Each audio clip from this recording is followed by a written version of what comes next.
So hello and welcome back to my channel.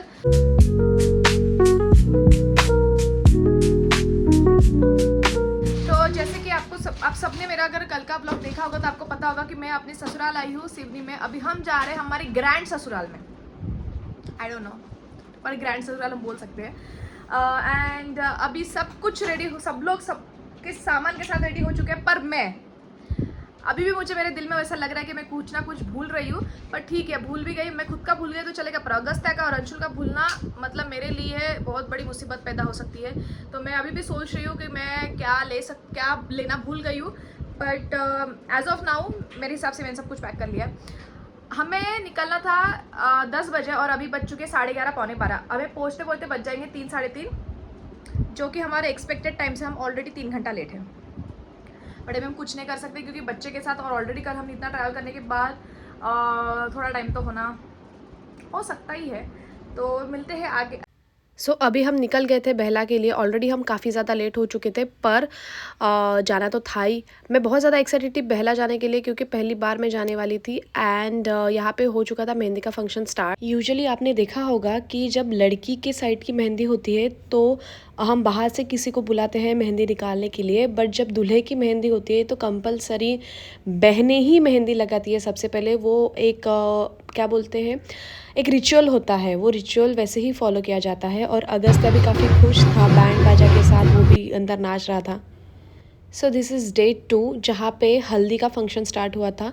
सबके घर में हल्दी होती होगी लाइक फंक्शन के 2-3 घंटे पहले शुरू, बट यहाँ पे हल्दी का फंक्शन रात से स्टार्ट हो जाता है। तो बेसिकली ये हम जो है हल्दी को पीस रहे हैं, 5 लड़कियाँ मिलके पीसते हैं और वही हल्दी भगवान के पास जाके फिर लगती है दूल्हे को।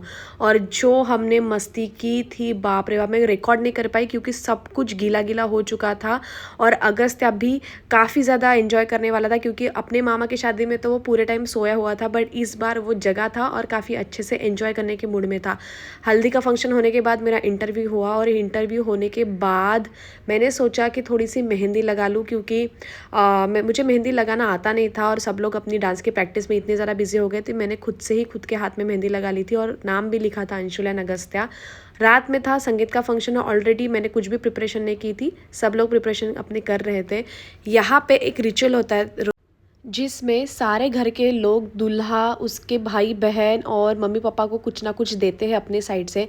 हमने भी दिया और इसी तरीके से थोड़े से दूर हम गए थे दूल्हे को लेके, ताकि जो भी रिचुअल्स होते हैं, किसी के घर से कुछ लेके आना होता है, वो भी सारे रिचुअल्स ख़त्म हो गई थी।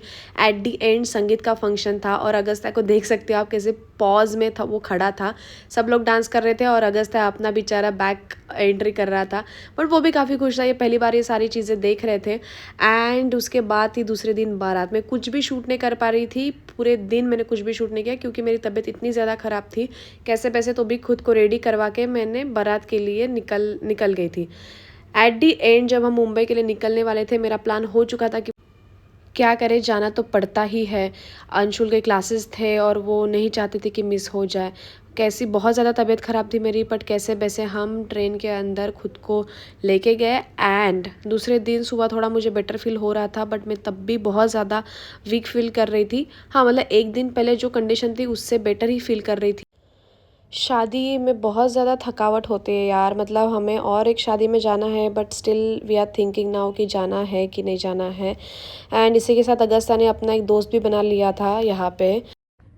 एट दी एंड हम घर आ चुके थे एंड बहुत बुरी हालत में हम घर वापस आए। इतनी ज़्यादा गर्मी है मुंबई में, बाप रे बाप। मतलब मुझे ऐसा लगता था कि वहाँ पे ज़्यादा गर्मी है, पर नहीं, मुंबई में बहुत ज़्यादा गर्मी है। एंड कैसे तैसे हम सामान खींच खूंच के अगस्त्या को ले के घर आ ही गए। तबीयत लिटरली बता रही हूँ बहुत ही ज़्यादा ख़राब है, गला पूरा चौक हो चुका है। एंड पर अंशुल ने मुझे एक चीज़ कही थी कि अगर मैं तुम्हें लेके नहीं आऊँगा तो तुम्हारे लिए अकेले आना काफ़ी डिफ़िकल्ट होगा, वो भी अगस्त्या को लेके। एंड थैंक गॉड कि मैं आ चुकी थी घर में, क्योंकि अभी आने वाले हफ्ते में मुझे काफ़ी सारे काम आने वाले हैं। वो क्या रहेंगे वो आपको आने वाले वीडियोस में ही पता चलेगा। बट टिल द टाइम हम यहीं पे आज का वीडियो ख़त्म करते हैं। मिलते हैं अगले वीडियो में। Bye bye.